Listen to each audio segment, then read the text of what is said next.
Dans le sillage des préparatifs de la journée du 8 mars consacrée aux droits de la femme, le conseil municipal de Pont-Noir et militant du Parti congolais du travail est allé dans le district de Tiamanjassi, sa circonscription électorale, faire un don de panne aux femmes en vue de célébrer avec éclat les festivités de cette journée internationale.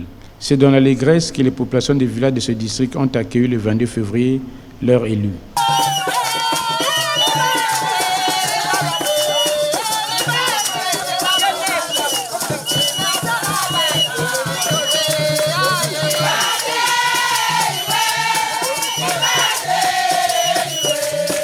Du village Kayo aux églises catholiques Saint-Jean-Baptiste et Lassiste, en passant par les villages Tandubinzenze et Fouta, ce fils de cette localité à l'honneur est reparti après le fête de fin d'année 2024 pour accomplir sa promesse.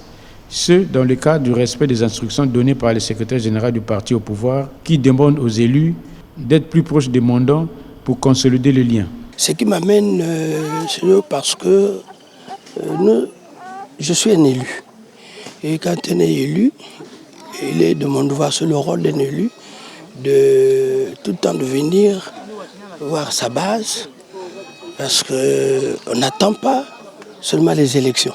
Et nous, au sortir de la dernière session du comité central, le camarade secrétaire général nous avait instruit, nous avait donné des instructions sur la possibilité d'être en contact. Il faut être vraiment en contact avec la population, il faut repartir à la base, il faut tout le temps garder cette relation entre élus et la base, la population.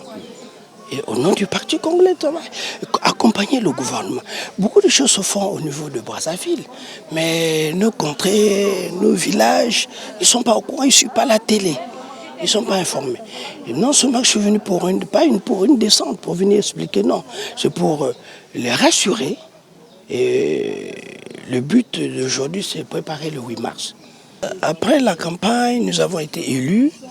Moi, à double titre, conseiller suppléant du député de la circonscription unique de Tiamanjassi et conseiller municipal. Mais depuis lors, nous avons disparu. Nous avons disparu et ils sont frustrés. La base est frustrée, les mamans sont frustrées. Moi, on avait comme appui ces associations, ces mamans, les mamans lassistes, les mamans catholiques. Vous avez vu combien de fois ils ont attendu pendant longtemps à l'église. Et le message que j'amène, j'étais ici au mois de décembre pour essayer de partager le peu aux mamans veuves et aux enfants orphelins. Je suis revenu. Donc, il va falloir que moi, je pérennise ça. Je dois être en contact avec la population. Sinon, je ne vois pas quelle est la raison. Il faut revenir dans 2 ans, solliciter les suffrages. Comment je vais les regarder dans les yeux.